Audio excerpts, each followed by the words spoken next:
Hasa kukabwa kuko kwa aina mara mbili. Kuna ile ambayo unakabwa lakini hewa inaweza kupita, na ile ambayo inakuwa ni complete, yani imeziba njia ya hewa kabisa, unakuwa kama umenyongwa. Sawa? Kwa kama amenyongwa mtu, kama ulishawahi kuona mtu ambaye amenyongwa anakuwa anatapatapa, si ndio? Hasa kwa hao watoto ukinyongwa au mtu mzima, mara nyingi huwa anaonyesha alama ya namna hii.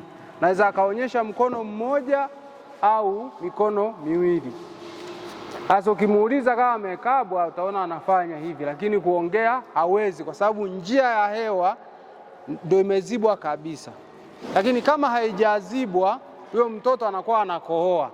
Na mara nyingi wazazi huwa tunachukua kidole tunaingiza kule ndani kwa ajili ya kutoa alichokuwa anajaribu kukikohoa au kukitema, si ndio?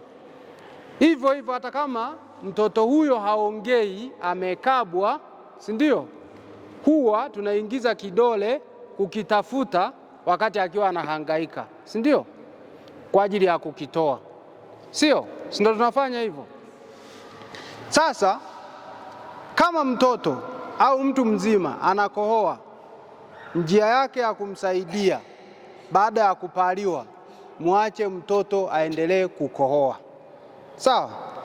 Muache mtoto, mwambie tu tulia, kohoa kwa nguvu, mtoto atakohoa, kitatoka.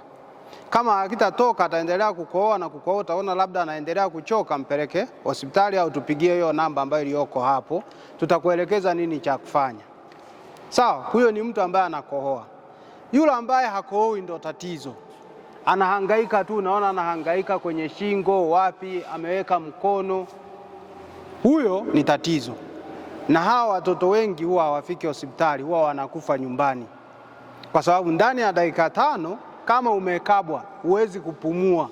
Ndani ya dakika 5 ubongo unakosa chakula, unapoteza fahamu, huwezi kufika hospitali. Hospitali kutoka hapa kanisani mpaka LMC kuna jamu pale na kuepogi, mpaka ufike dakika 5 zishapita, ushapoteza mtoto. Kwa hii ni muhimu mkajua namna gani ya kumuokoa mtoto mkiwa nyumbani. Unamuokoaje sasa?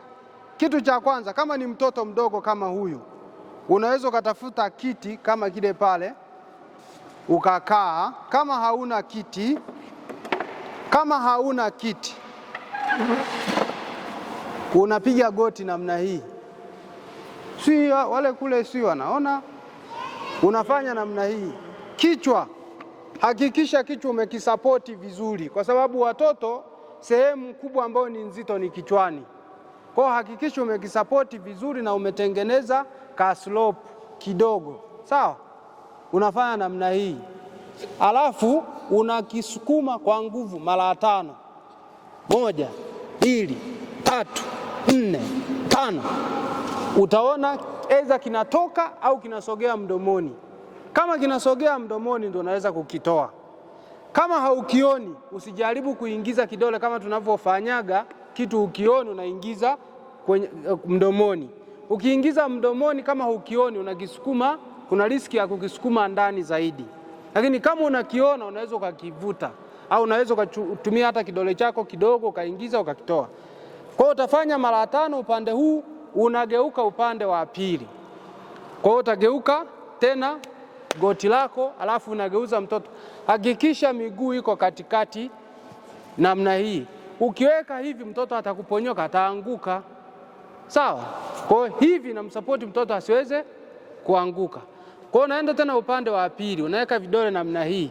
Unaviweka puani ili usije ukamziba puani na usikizibe tena kile kidude kisitoke. Si ndio? Unageuka upande wa pili. 1, 2, 3, 4, 5. Nageuka tena. 1, 2, 3, 4, 5. Kwa mpaka ukione kimetoka. Sawa? Lakini njia nyingine unaweza ukakaa. Unaweza ukakaa namna hii ukafanya vile vile. 1, 2, 3, 4, 5. Pande wa pili. 1, 2, 3, 4, 5. Sawa? Kama mtoto alikuwa anahangaika, umefanya hivyo, kashangaa mtoto amepoteza kabisa fahamu, amepoteza fahamu, hahangaiki tena, ametulia. Unarudi hapa kwa Dr. Farida, unaanza kufanya spiara 1, 2, 3, 4, 5, unaendelea.